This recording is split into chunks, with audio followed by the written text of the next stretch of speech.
Blouse body से blouse का नाप लेने के लिए बताऊंगी। सबसे पहले हम क्या लेते हैं, तो ब्लाउज के नाप का एक चार्ट में दे दूंगी, आप उसी हिसाब से नाप ले लीजिएगा, ठीक है। सबसे पहले हम लेंगे शोल्डर, ठीक है। ब्लाउज का शोल्डर जहाँ से आपका हाथ ज्वाइंट है वहीं से हम यहाँ तक शोल्डर का नाप लेंगे। इसका आ रहा है 14, जहाँ से आपका हाथ ऐसे दोनों कंधे गिरे हुए रहते हैं वहाँ से वहाँ तक का नाप लेते हैं। शोल्डर लेने के बाद हम लेंगे लेंथ, ब्लाउज का लेंथ। तो ब्लाउज का लेंथ सूट का लेंथ से अलग होता है। ब्लाउज का लेंथ हमेशा ऐसे दबा के चिपका के लीजिएगा, नहीं तो गड़बड़ हो जाएगा। मान लीजिए 14 रखिए, वो डिपेंड करता है कि इसको कितनी रखनी है, हम इसे 14 रखते हैं, ठीक है। उसके बाद हम लेंथ के बाद हम लेते हैं अपर चेस्ट।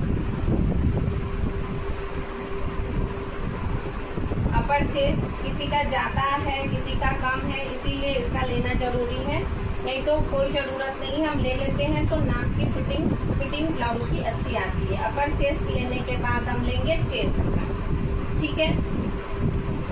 चेस्ट लेने के बाद हम लेंगे जितनी लंबाई रखे हैं, जहाँ तक वहाँ कमर के ऊपर या कमर पे जहाँ तक लंबाई रखा है वहाँ का नाप लेंगे।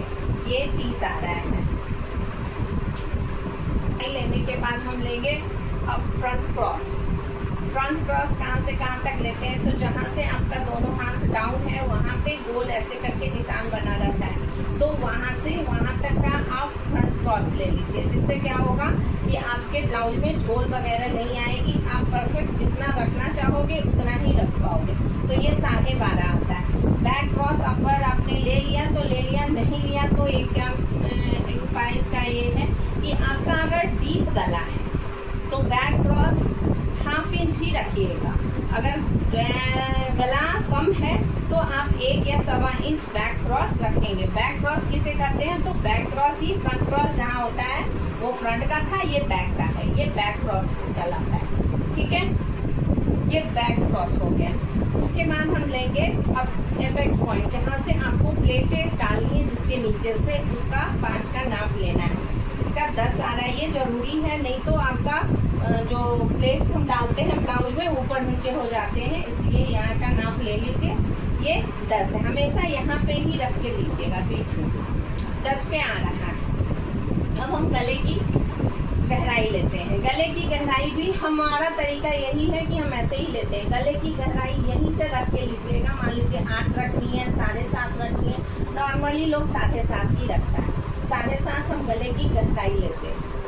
उसके बाद उसी हिसाब से हम बैक गले की भी गहराई लेंगे, सीधे यहीं पे रख के, क्रॉस में ही रख के, और क्रॉस में ही रखेंगे। कपड़े को भी क्रॉस में ही निशान लगा के काटेंगे, नहीं तो नाप गड़बड़ हो जाएगा। 10 रखनी है 10 रखिए, 9.5 रखनी है 9.5 रखिए। ये हमारा नाप हो गया।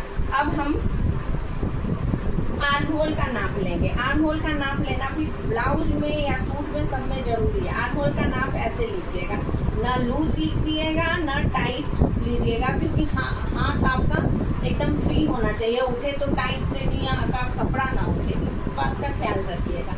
आर्म होल का गोलाई लेना जरूरी रहता है। ये 16 आ रहा है।